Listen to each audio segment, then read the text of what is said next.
Apabila datang kematian menimpa seseorang, datanglah kiamat baginya.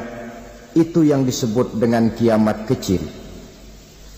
Hakikatnya mati adalah perpindahan dari kehidupan di dunia ini menuju kehidupan di alam barzakh.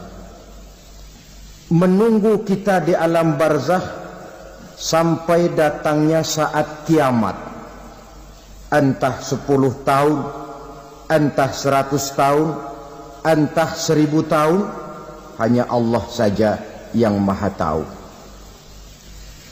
Adapun orang-orang beriman yang melakukan amal kebajikan dalam kehidupan di dunia ini, masa penantian yang lama di alam barzakh buat mereka sebentar saja.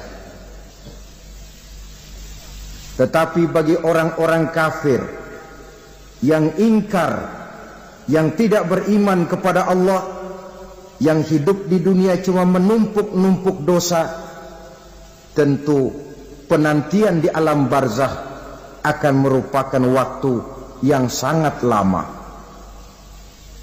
Bukankah dalam kehidupan kita waktu itu memang relatif?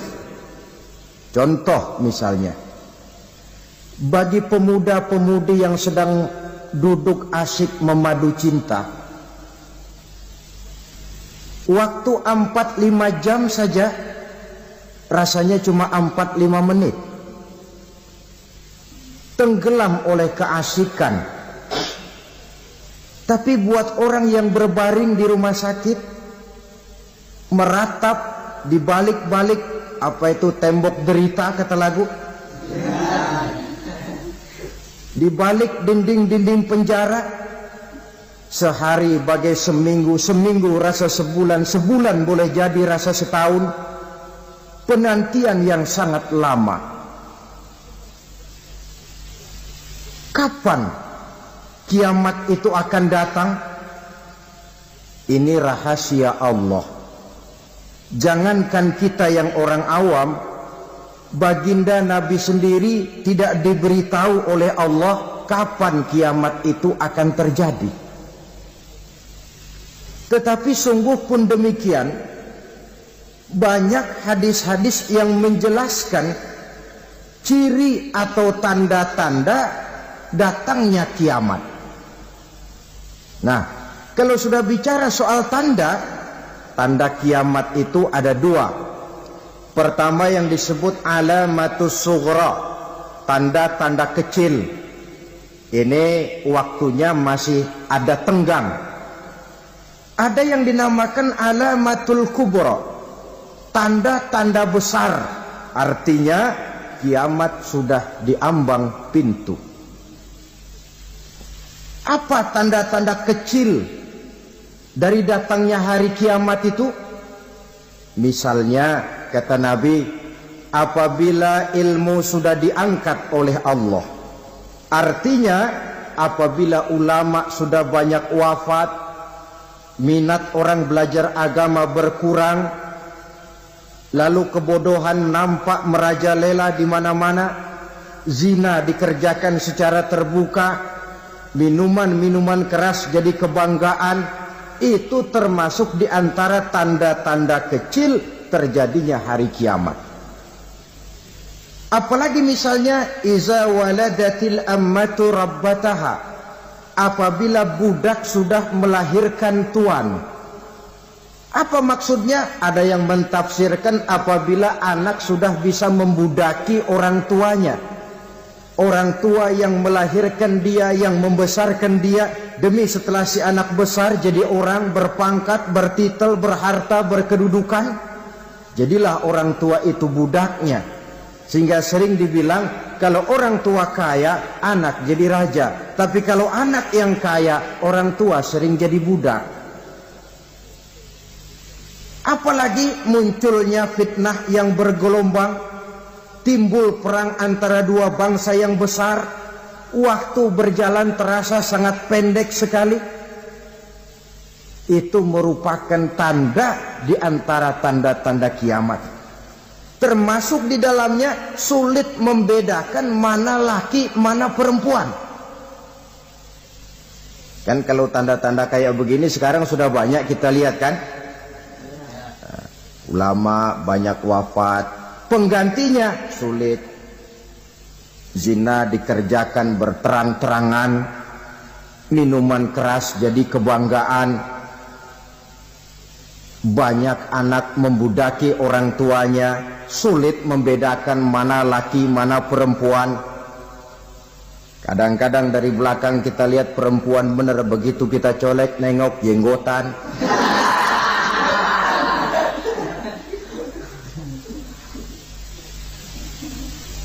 Ini termasuk tanda-tanda kecil, masih ada tenggang sampai akan terjadinya kiamat itu. Nah, yang dimaksud dengan tanda-tanda besar, ini tanda besar artinya kiamat sudah diambang pintu. Pertama, matahari terbit dari sebelah barat. Apabila matahari sudah terbit dari arah sebelah barat, tertutuplah sudah pintu taubat. Bersabda Nabi kita, la taqumus sa'atu hatta tatlu'a syamsu min maghribiha.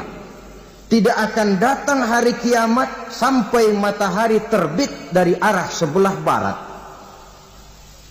Fa iza tala'at, manakala matahari telah terbit dari arah sebelah barat, wa ra'ahan nasu, manusia banyak menyaksikan itu, amanu ajma'un, mereka pun lalu beriman. Yang tadinya kafir, yang tadinya ingkar, yang tadinya membangkang, setelah melihat matahari terbit dari sebelah barat, buru-buru beriman, berlomba-lomba mengucap 2 kalimat syahadat. Tapi apa yang terjadi? Kata Nabi, wadzalika hina la yanfa'u nafsan imanuha lam takun amanat min qabl. Hari itu adalah hari yang iman sudah tidak berguna lagi bagi seseorang apabila sebelumnya memang dia tidak pernah beriman. Au kasabat fi imaniha khaira, atau beriman tetapi tidak pernah melakukan kebajikan di dalam keimanannya itu. Hari yang sudah kasib, hari yang sudah terlambat, beriman tidak akan ada gunanya lagi. Ini pelajaran buat kita. Sebelum sang surya terbit dari sebelah barat, sebelum nafas sampai di tenggorokan, artinya pintu taubat masih terbuka. Kalau 2 hal itu sudah terwujud, nafas sudah sampai di kerongkongan atau matahari sudah terbit dari arah sebelah barat, tertutuplah sudah pintu taubat. Tak ada lagi gunanya pangkat, jabatan, harta, bahkan beriman pun dalam suasana macam itu. Too late, kata orang Kulon. Sudah terlambat. Matahari terbit dari arah sebelah barat. Itu tanda besar, artinya kiamat sudah diambang pintu. Lalu apalagi tanda besar? Munculnya Dajjal. Dajjal artinya pendusta-pendusta yang menyesatkan manusia. Ada 2 macam Dajjal, saudara. Ada Dajjal kecil, ini Dajjal kelas teri. Kalau ini sejak zaman Rasulullah sudah ada itu. Tiap zaman ada. Di zaman Rasulullah misalnya ada yang bernama Aswad al-Unsi dari Yaman. Ada yang namanya Musailamah al-Kazzab dari Yamama. Ada yang namanya Ibnu Sayyad dari Madinah. Ini Dajjal-Dajjal di zaman Rasul. Musailamatul Kazzab memproklamirkan diri jadi nabi dia. Di zaman Rasul masih hidup. Ini Dajjal zaman Nabi. Di zaman sahabat muncul Dajjal-Dajjal. Di zaman kita sekarang ini Dajjal-Dajjal pun gentayangan. Dajjal-Dajjal kelas teri. Kerjanya mendustakan manusia, menyesatkan manusia, memalingkan manusia dari jalan yang benar dan diridhoi oleh Allah Subhanahu wa ta'ala. Adapun yang merupakan tanda besar dari datangnya kiamat, dajjal-dajjal kelas kakap, pembohong-pembohong besar yang menyesatkan masyarakat manusia berpaling dari jalan Allah mengikuti jalan mereka. Apa sih ciri dajjal itu? Kata Nabi dalam hadis Bukhari Muslim, inna dajjala, sesungguhnya yang namanya dajjal itu yakhruju, satu saat akan muncul mendekati hari kiamat. Wa inna ma'ahu ma'an, si dajjal ini membawa air, wa naran, dan juga membawa api. Dua simbol.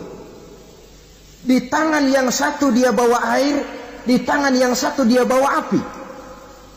Wa ammal ladzi yarahu an-nasu ma'an fanarun, adapun yang orang banyak lihat air, hakikatnya adalah api.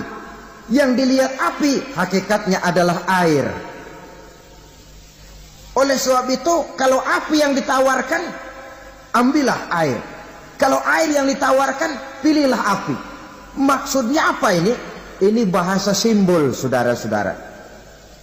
Dajjal bicaranya seolah-olah untuk kepentingan manusia, menawarkan surga. Surga yang dia tawarkan hakikatnya neraka. Hai manusia, kalau kau mau bahagia, jangan dekat-dekat dengan agama. Solat itu tidak efektif dan efisien, tidak produktif dari segi ekonomi itu. Menghadiri majelis taklim cuma buang-buang waktu. Tahajud, tasbih, tahlil, baca Quran, apa itu? Pekerjaan mubazir saja. Hidup ini cuma sekali, masa yang cuma sekali, manfaatkan dengan sebaik-baiknya. Mumpung, dibawanya sifat mumpung tetapi dalam pengertian yang sangat negatif. Bicaranya seolah-olah untuk kepentingan manusia, tetapi sebenarnya menjerumuskan manusia. Menawarkan air, tapi sebenarnya api. Menawarkan api, tapi hakikatnya air. Buat apa kamu sholat? Buat apa kamu bayar zakat? Buat apa kamu puasa? Surga yang dicanangkan Dajjal, hakikatnya neraka. Neraka yang digambarkan Dajjal, pada dasarnya adalah surga. Jadi memutarbalikkan fakta itu kerjaan Dajjal. Yang hak jadi batil, yang batil dibilang hak, yang benar jadi salah, yang salah malah jadi benar. Tuntunan disuruh jadi tontonan, tontonan malah menjadi tuntunan. Itu pekerjaan Dajjal profesinya. Zamannya Nabi Adam, Dajjalnya kan iblis. Betul? Betul. Apa sih gang kerayuan iblis itu? Allah setelah menciptakan Nabi Adam kan bilang, Adam, kau dan istrimu Hawa tinggal di surga ini. Seluruh fasilitas yang ada di surga persilahkan kau nikmati. Satu yang tidak boleh, jangan coba-coba dekati pohon khuldi. Dekat saja jangan, apalagi sampai memetiknya. Datang Dajjal yang namanya iblis ini. Adam, kamu tahu nggak kenapa tidak boleh makan buah khuldi? Ya nggak tahu, pokoknya saya dilarang. Bodoh kamu Dam. Khuldun artinya kekal. Kalau kamu makan itu buah, kau akan kekal di surga buat selamanya. Allah tidak kepengen, maka dilarang kamu makan buah khuldi. Kalau kau ingin kekal di surga Adam, makan saja. Saya bicara begini ini untuk kepentingan kamu Adam. Ini kan ciri-ciri Dajjal.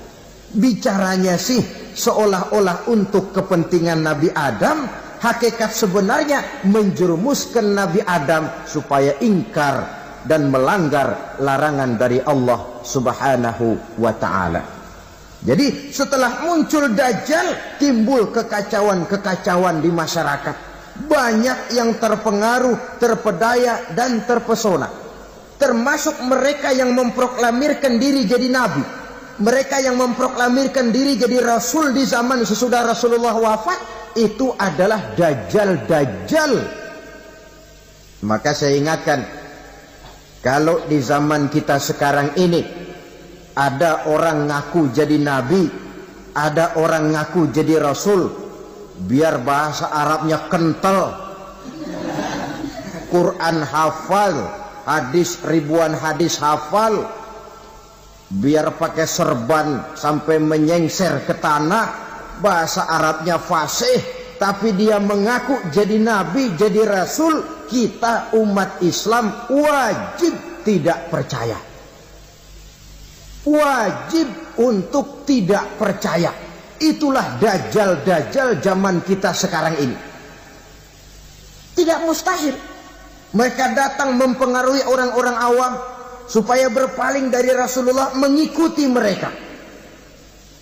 Nah, di akhir zaman nanti, mendekati hari kiamat, dajjal ini muncul, dajjal kelas kakap, menyesatkan masyarakat manusia untuk berpaling dari Islam, mengikuti seruan mereka. Apalagi di antara datangnya kiamat itu, tanda yang besar itu, turunnya Nabiullah Isa Al-Masih, putra Maryam.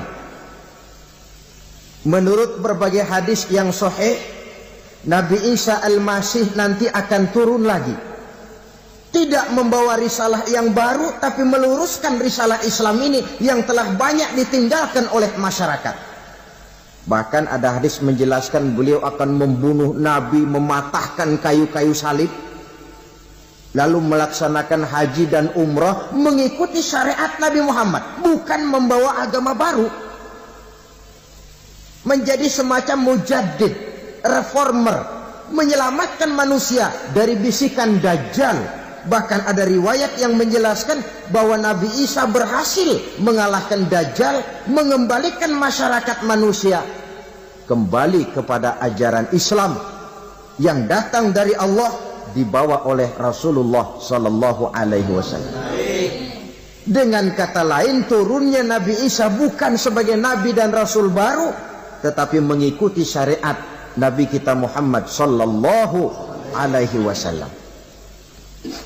Saudara hadirin, ibu-ibu hadirat yang saya hormati, kemudian apalagi di antara tanda-tanda besar akan datangnya kiamat itu, keluarnya asap atau awan. Kata Nabi, inna min asrati sa'ah dukhanan yamla'u ma bainal masyriqi wal maghrib. Di antara tanda-tanda kiamat, munculnya awan atau asap yang memenuhi antara langit dan bumi. Ini pun diperkuat dalam surah Ad-Dukhan ayat 10, fartaqib yauma ta'ti as-sama' bidukhanin mubin fayughshan nas hadza azabun alim. Bagi orang-orang yang beriman, mereka biasa-biasa saja, tapi bagi orang kufur, datangnya asap dan awan ini merupakan azab yang kelewat pedih. Barangkali sedikit mendekati gambaran tentang azab yang pedih ini, saya ingatkan alam pikiran kita kepada peristiwa yang belum lama terjadi. Pernah dengar berita bocornya reaktor nuklir di Chernobyl, Uni Soviet? Pernah dengar? Nah. Bocornya reaktor nuklir di Chernobyl yang mengakibatkan ratusan bahkan sangat mungkin ribuan nyawa. Cuma satu reaktor. Bagaimana kalau seluruh cadangan nuklir yang dimiliki oleh para negara adik kuasa ini diledakkan? Bahkan yang konon menurut catatan, cadangan nuklir yang dimiliki bersama oleh Amerika dan Rusia sekarang ini sudah sanggup memusnahkan 6 miliar manusia. 1,5 kali lebih banyak dari jumlah manusia yang nongkrong di permukaan bumi ini. Saudara-saudara hadirin yang saya hormati, lalu saat mendekati hari kiamat, apalagi tandanya? Setelah Nabi Isa wafat, pada saat turunnya yang kedua kali, lalu Allah meniupkan angin sejuk. Semua orang-orang beriman, orang-orang baik wafat, sehingga penghuni bumi ini cuma tinggal lagi terdiri dari orang-orang kafir Tidak ada lagi di bumi ini yang bisa mengucapkan Allah. Sehingga dalam hadis qudsi itu ada keterangan, Innallaha azza wa jalla yaqulu li Israfil. Allah pernah pesan kepada malaikat Israfil. Kata Allah, Israfil, Iza sami'ta qailan yaqul Allah Allah fa akhirin nafah 40 sanatan ikraman liqailiha. Hai Israfil, apabila kau dengar di permukaan bumi masih banyak orang yang mengucapkan Allah Allah, maka tunda sangkakala kiamat itu 40 tahun. Untuk apa? Ikraman liqailiha, menghormati orang yang mengucapkan Allah Allah itu. Wah, jadi karena sekarang masih banyak yang mengucapkan Allah, besar hatilah kita, masih jauh kiamat itu. Tapi jangan lupa, kiamat pribadi, kiamat kecil itu yang nggak kita sangka-sangka. Ajal datang mencabut nyawa, itu kiamat pribadi. Dan itu yang pasti kita hadapi. Dan itu yang membuat kita tidak boleh bersikap main-main di dalam kehidupan sekarang ini. Saudara hadirin yang saya hormati, tidak ada lagi orang-orang muslim. Seluruh penduduk dunia ini kafir.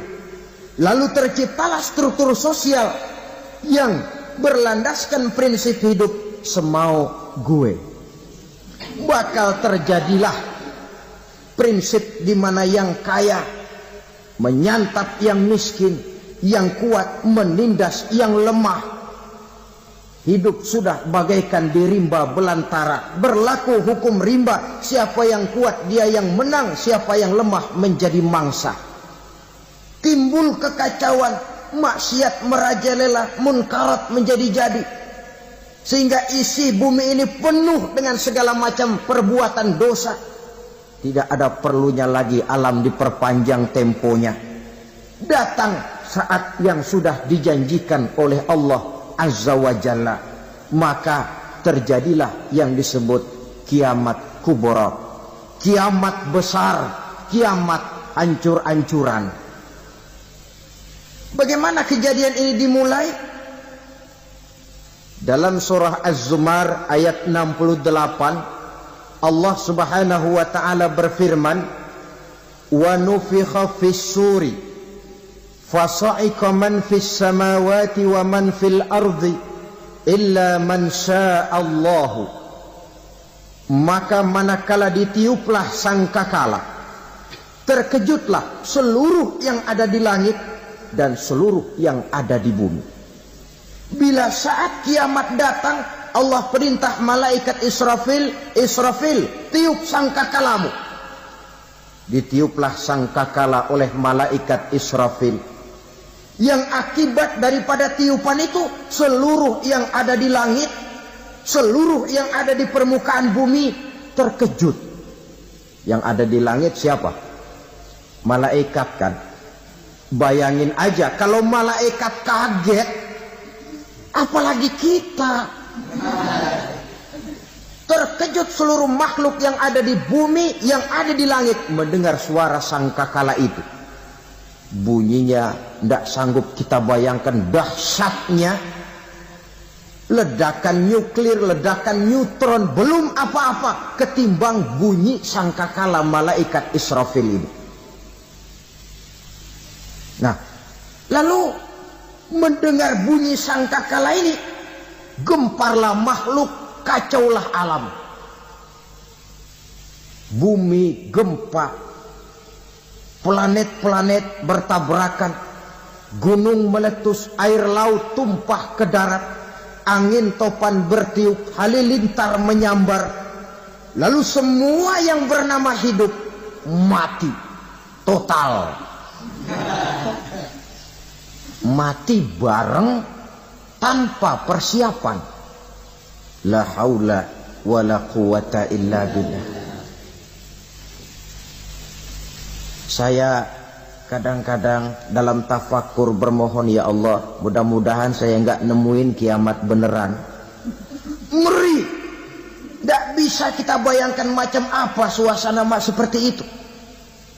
Allah saja banyak memberikan gambaran, misalnya Al-Qari'ah, wa mal qari'ah, wa ma adraka mal qari'ah. Kejadian yang menggemparkan. Tahukah kamu apa kejadian yang menggemparkan itu? Yauma yakunun nasu kal farasil mabsus wa takunul jibalu kal ihnil manfus. Pada saat itu manusia berterbangan bagai kupu-kupu. Gunung berterbangan seperti kapas ditiup angin. Gunung saja macam kapas, konon lagi manusia. Kematian total, mulai semut sampai gajah mati. Jin mati, iblis mati, malaikat mati. Malaikat saja mati. Saudara hadirin yang saya hormati, kematian total yang tanpa persiapan. Orang bilang, Pak, kalau mati bareng begitu yang repot malaikat maut dong ya. Cabut sana, cabut sini. Itu kalau menurut logika kita. Mestinya begitu menurut logika. Tapi logika juga yang bilang, nggak perlu serepot itu. Sebab untuk mematikan listrik di wilayah DKI, di wilayah Jakarta, nggak perlu tiap rumah didatengin matiin, ya lama. Cukup dari kantor pusatnya saja PLN, tekan satu tombol, gelaplah seluruh Jakarta. Saudara hadirin yang saya hormati, kematian total. Lalu setelah kematian total, planet-planet juga mati, dalam arti tidak bergerak dan beredar. Angin mati, dalam arti tidak bertiup. Air mati, dalam arti tidak ada riak gelombang. Pokoknya semua mati. Kullu nafsin za'iqatul maut, semua yang bernafas mati. Dalam ayat lain, kullu man 'alaiha fan, semua yang ada di permukaan bumi fana. Yang kekal cuma Allah Subhanahu wa ta'ala. Yang paling belakang mati malaikat maut dan malaikat Israfil. Tapi mati juga sesuai dengan janji Allah. Menurut hadis Bukhari Muslim dari Abi Hurairah, masa tenggang waktu antara kematian total pada tiupan sangkakala pertama dengan proses kebangkitan pada tiupan sangkakala kedua 40 lamanya. Tidak dijelaskan oleh Abi Hurairah 40 jam, apa 40 hari, apa 40 tahun. Hadis-hadis cuma menyebutkan 40 saja. Sunyi alam, yang tinggal cuma Allah saja lagi. Ketika itu Allah berseru-seru, katanya, limanil mulkul yauma. Siapa para penguasa hari ini? Mana itu raja-raja dan penguasa yang dulu mengaku jadi Tuhan? Fir'aun. Mana Fir'aun sekarang? Yang dulu jadi raja, merasa berhasil, sombong, lalu tidak mau turun-turun dari kekuasaannya, sampai kepada puncak kekurang ajarannya mengangkat diri jadi Tuhan. Mana itu Fir'aun? Namrus. Mana sekarang Namrus? La ilaha illa ana. Ternyata tidak ada Tuhan lain selain daripada aku, kata Allah. Proses kemudian, saudara-saudara, turunlah hujan dari langit. 40 lamanya hujan itu. Tidak jelas juga 40 jam apa 40 hari. Setelah air turun membasahi, datanglah tiupan sangkakala yang kedua. Semua yang bernama mati bangkit dari kuburnya masing-masing. Ini yang disebut Yaumul Ba'thi, hari kebangkitan. Allahu Akbar. pada saat kita bangkit dari kubur kita masing-masing, kumpul di padang mahsyar namanya. Bayangin aja, saya sendiri nggak sanggup bayangin. Manusia sejak zaman Adam sampai zaman kiamat kumpul bareng di tempat sama. Berapa banyaknya itu?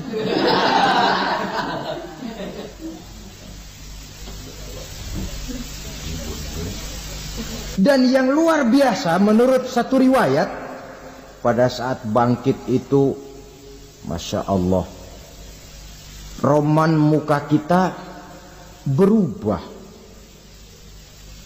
disesuaikan dengan amalan kita waktu di dunia ini. Barang siapa yang waktu di dunia amalannya itu amalan tikus, di akhirat nanti dia bangkit dari kubur, mukanya seperti muka tikus. Gagah betul badannya, tapi mukanya seperti tikus.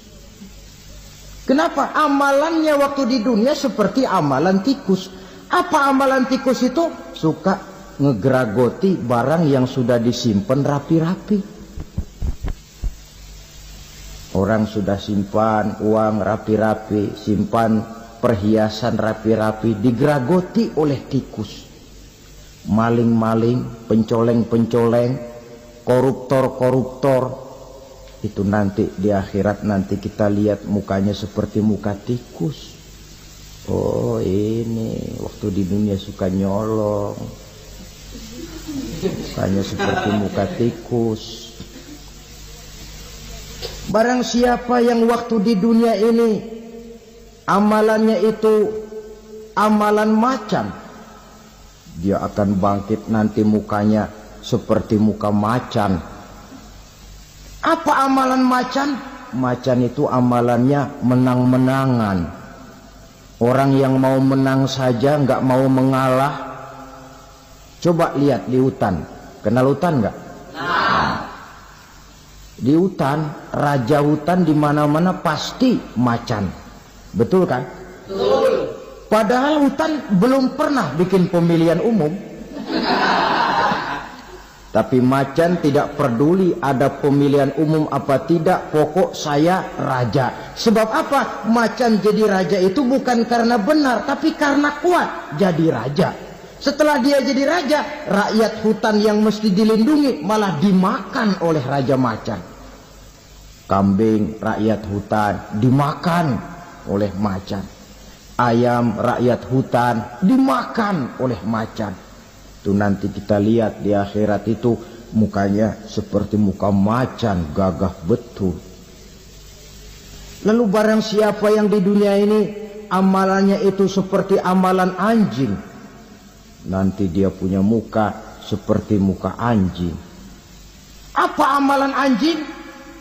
Pertama, anjing itu kalau disuruh jaga rumah, dia tidak bisa membedakan mana maling, mana tamu.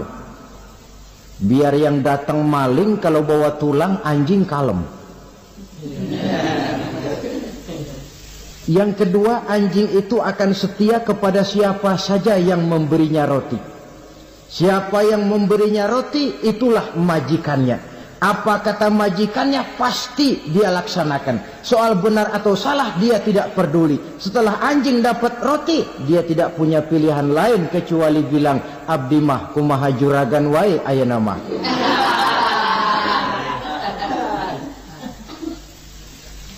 Saudara hadirin yang saya hormati, berkumpul di padang mahsyar, tiap orang sibuk dengan persoalannya masing-masing. Matahari waktu itu didekatkan oleh Allah, panas luar biasa. Ada yang saking panasnya itu mencucurkan peluh keringat sampai sebatas mata kakinya. Ada yang keringatnya sampai sedengkulnya, ada yang keringatnya sampai sepusatnya, ada yang keringatnya mengalir sampai sebahunya, ada yang kelelap oleh keringatnya sendiri. sementara orang di sampingnya nggak apa-apa. Bergantung lagi amalan dia waktu di dunia ini. Saudara-saudara, sebagian orang dalam kepanikan padang mahsyar berombong-rombong datang mereka menghadap Nabi Adam. Ya Adam, anta abal bashar. Hai Adam, Tuhan adalah bapak moyang manusia. Kami sebentar lagi akan disidang, dimintakan pertanggungan jawab. Tolonglah kami, hai Adam. Kata Nabi Adam, jangankan nolongin sampean, saya sendiri tanggung jawab di hadapan Allah. Ketika dulu tidak boleh makan khuldi, saya serobot. Sudahlah, urus diri masing-masing saja, nafsi. Begitu kata Nabi Nuh, begitu kata Nabi Ibrahim. Tiap orang bertanggung jawab sendiri-sendiri. Ketika itulah saudara-saudara, nikmatnya menjadi umat Nabi besar Muhammad sallallahu alaihi wasallam. Sebab apa? Walaupun menurut abjad kita ini umat paling belakang, kan paling belakang kita ini toh, karena Nabi Muhammad adalah nabi akhir, tapi akan dihisab lebih dulu, lewat di atas sirat lebih dulu, masuk surga lebih dahulu ketimbang umat-umat belakangan. Ketika Rasul mendekati ajal, beliau tanyakan itu kepada malaikat Jibril. Malaikat Jibril berkata, Muhammad jangan khawatir, Allah sudah berjanji, inni haramtul jannata ala sairil anbiya hatta tadkhulaha anta, wa haramtuha ala sairil umami hatta tadkhulaha ummatuka. Surga aku haramkan buat seluruh nabi kecuali kalau engkau Muhammad sudah masuk ke dalamnya, dan surga aku haramkan buat seluruh umat kecuali kalau umatmu Muhammad sudah masuk ke dalamnya. Logikanya, walaupun menurut abjad kita.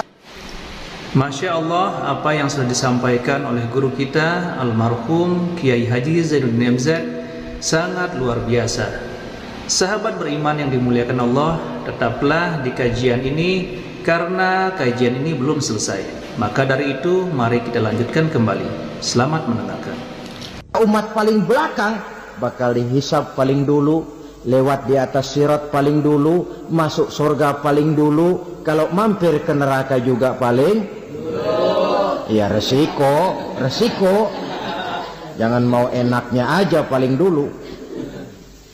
Saudara hadirin yang saya hormati, setelah masa kebangkitan itu jangan dikira begitu bangkit langsung diperiksa. Masih menunggu menanti ribuan tahun perhitungan padang mahsyar untuk sampai kepada proses yang disebut yaumul hisab, hari perhitungan. Seorang demi seorang bakal dipanggil. Bayangkan saja, kita se-RT saja di absen, kadang-kadang perlu waktu lama. Ini manusia sejak zaman Nabi Adam sampai datang hari kiamat, satu demi satu disidang di hadapan Qadhi Rabbul Jalil. Status sosial copot sudah waktu itu. Yang pernah jadi hartawan di situ tidak lagi kelihatan kehartawanannya. Yang pernah jadi jenderal tidak lagi dipanggil jenderalnya. Yang ustadz tidak lagi dipanggil al-mukarramnya. Seluruh status sosial selesai. Dipanggillah kita seorang demi seorang menghadap Qadhi Rabbul Jalil. Bagaimana proses penghisaban itu? Pertama, proses tanya jawab. Di antaranya ada hadis menyatakan, lan tazula qadama 'abdin yaumal qiyamah hatta yus'ala an arba'i khisalin.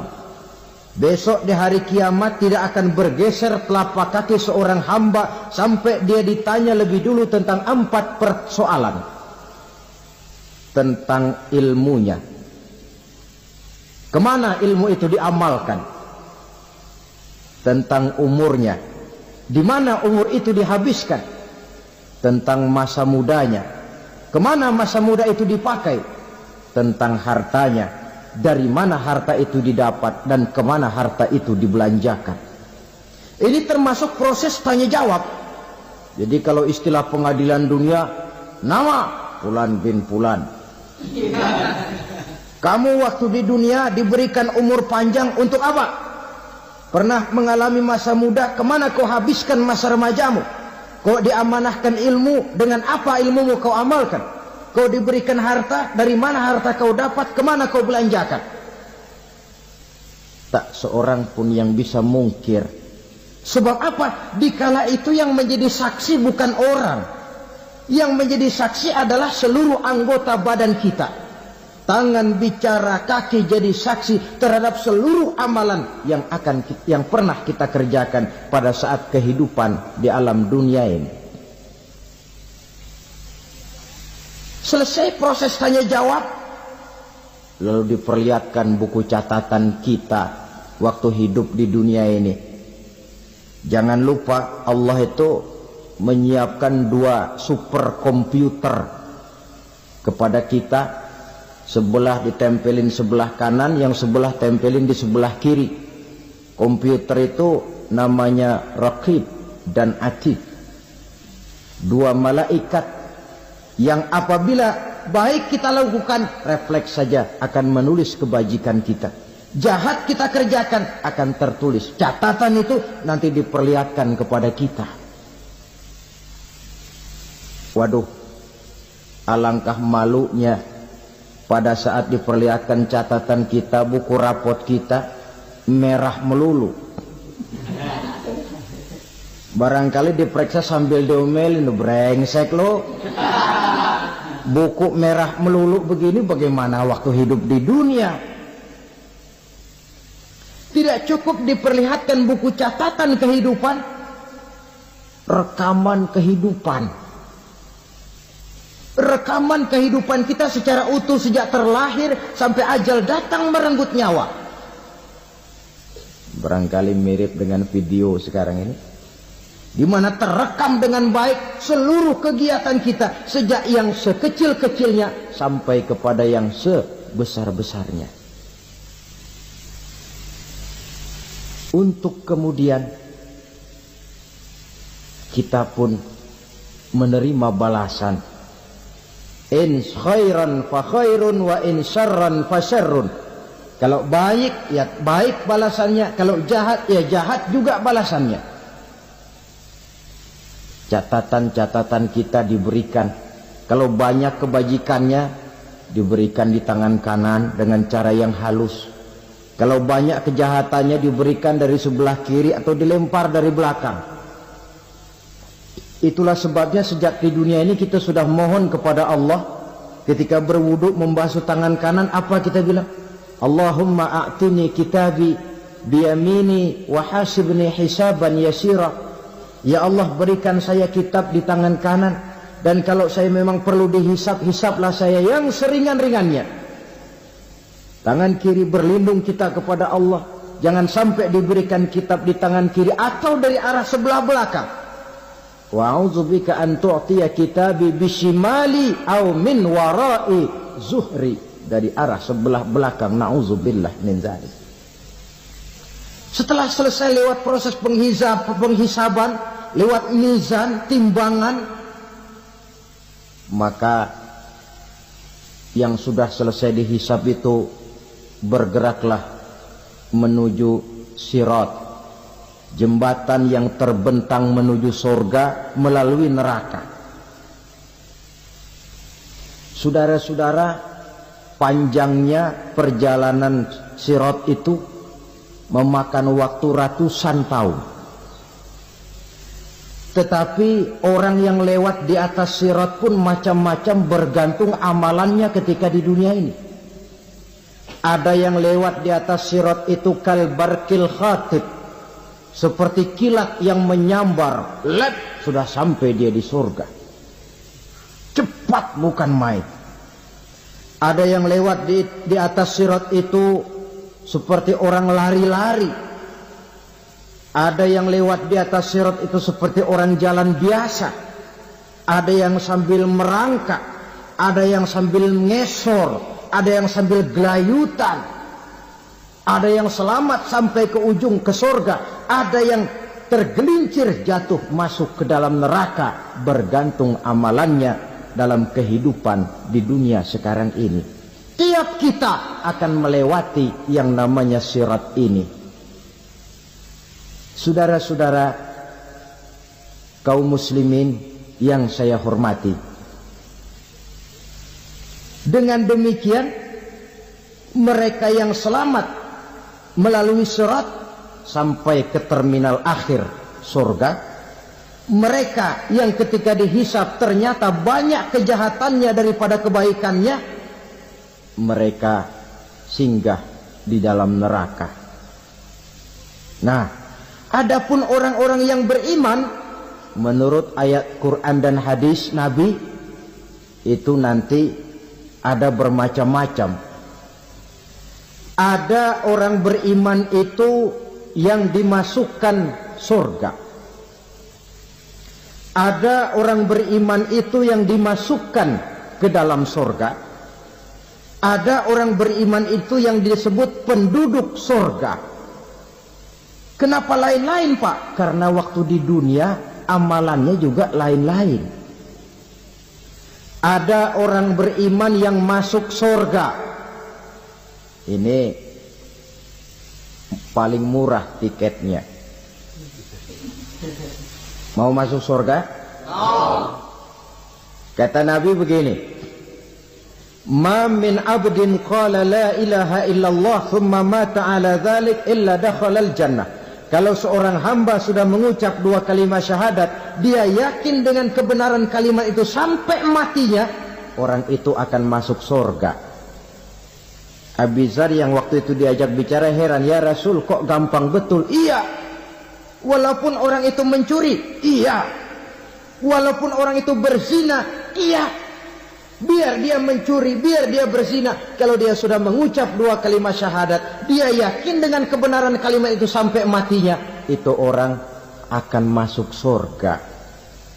Jadi masuk surga cukup dua kalimat syahadat, yakin sampai mati, masuk surga. Itu perkara masuk. Tapi kalau pertanyaannya diterusin, masuknya kapan, Pak?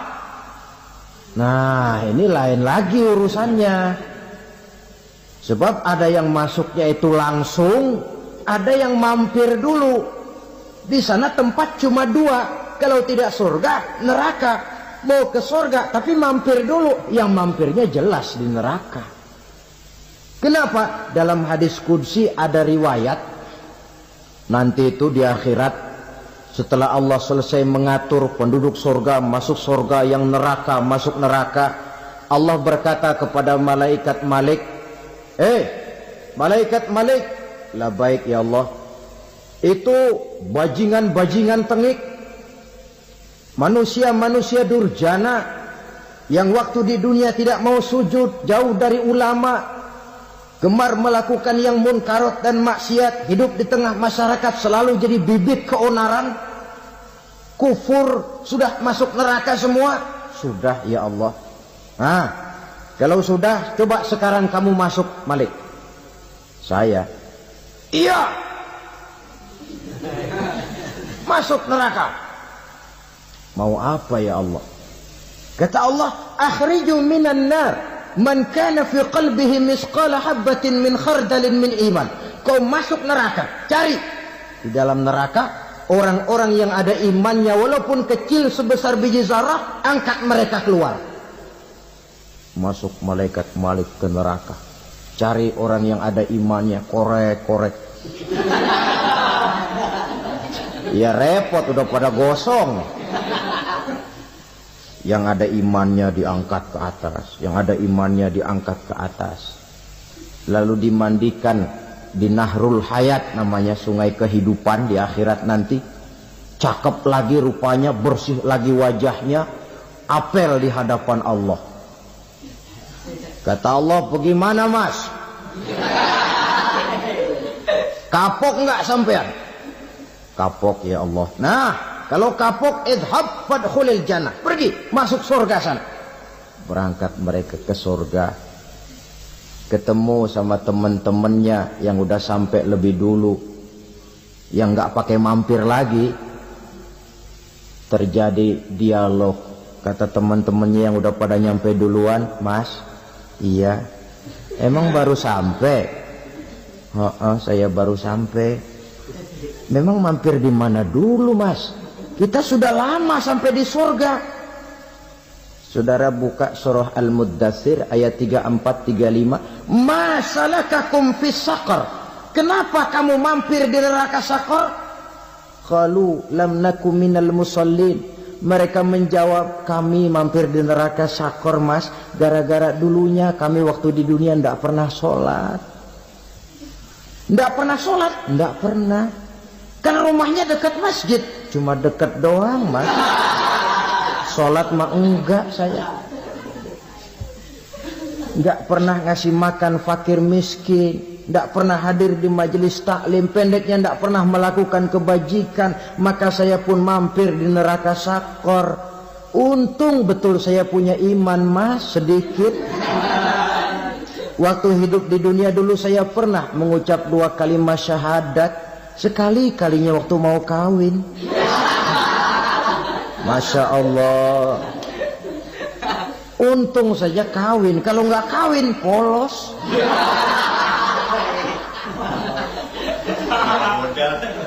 Itu juga pengulu sudah setengah mati ngajarin.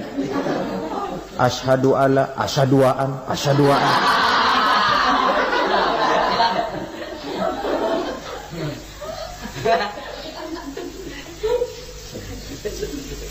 Ini namanya masuk surga, ada mampir dulu. Ada pula orang mukmin itu yang dimasukkan surga. Namanya dimasukkan kan terima beres. Saya masuk ke rumah, jalan sendiri, cari tempat sendiri. Saya dimasukkan ke dalam rumah, terima beres. Pokok ada di dalam, itu dimasukkan namanya. Nggak pakai mampir. Tapi tentu tiketnya lebih mahal ketimbang yang pertama tadi. Apa kata Allah? Innal ladzina amanu wa amilus salihat la ukaffiranna anhum sayyi'atihim wa la udkhilannahum jannah. Sesungguhnya orang-orang yang beriman kemudian beramal soleh, kami hapuskan segala dosa dan kesalahannya, kami masukkan mereka ke dalam surga. Lihat ayatnya, Allah yang memasukkan, kita yang dimasukkan. Tidak pakai transit, tidak usah mampir. Cuma tidak cukup syahadat, tidak cukup amanu, tapi diiringi dengan wa'amilus salih. Iman, amal. Tidak cukup syahadat, lalu dibuktikan dia sholat, dia zakat, puasa, lalu dia melakukan berbagai macam kebajikan. Ini yang menyebabkan dia tidak pakai mampir di tempat yang bernama Saqar. Lalu ada pula orang mukmin itu yang disebut penduduk surga. Wah, ini sudah VIP ini. Ashabul jannah, penduduk surga.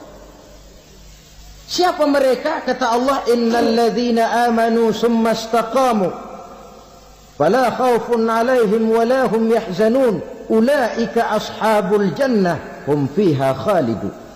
Sesungguhnya orang-orang yang beriman lalu istiqamah, tetap dalam melaksanakan perintah Allah, tidak goyah, tidak labil tapi stabil, istiqamah, mereka tidak takut dan tidak bersedih hati. Merekalah penduduk surga. Iman, istiqamah. Tidak punya duit, sembahyang. Banyak duit, sembahyang. Miskin, sembahyang. Kaya, tetap sembahyang. Istiqamah. Kadang orang kalau susah rajin ke masjid, banyak duitnya ngelihat masjid melengos. Itu yang dibilang waktu miskin hamba Allah, setelah kaya jadi hamba harta. Bergeser, tidak ada nilai istiqomahnya. Saudara-saudara, dengan begitu penduduk neraka itu dua. Ada penduduk permanen, ada penduduk yang semi permanen. Yang semi permanen orang-orang beriman yang mempunyai dosa besar. Mereka masuk ke neraka untuk menerima azab sesuai dengan dosanya. Bila selesai masa azab itu, mereka akan diangkat untuk ditempatkan kembali ke dalam surganya Allah Subhanahu wa ta'ala. Nah, dikala itulah saudara-saudara, ada yang disebut syafaat dari Rasulullah Sallallahu Alaihi Wasallam. Tapi tentu jangan lupa, syafaat ini ibarat kain menambal dia. Kita punya kain bolong-bolong sedikit, syafaat yang menambal. Salat kita ada kurang dikit, sedekah kita ada campur riak dikit, amalan kita ada tidak karena Allah dikit, kita berharap syafaat.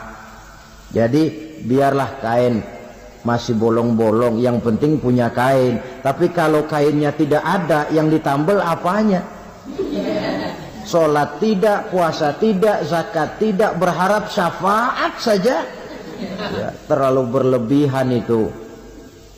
Saudara hadirin yang saya hormati, apabila selesai proses penghisaban, proses penghitungan, maka dikala itulah manusia terbagi dalam dua kelompok besar. Fariqun fil jannah wa fariqun fis sa'ir. Sekelompok orang-orang beruntung yang masuk ke dalam surga, dan sekelompok lagi masuk ke dalam neraka. Akan memakan waktu untuk menceritakan sifat surga dan neraka, tapi insya Allah pada kesempatan pertemuan lain saya sampaikan. Namun sebagai gambaran umum cukuplah saya sampaikan sebuah hadis qudsi. Allah jelaskan, a'dadtu li'ibadiyas salihin ma la ainun ra'at wa la uzunun sami'at wa la khatara fi qalbil bashar.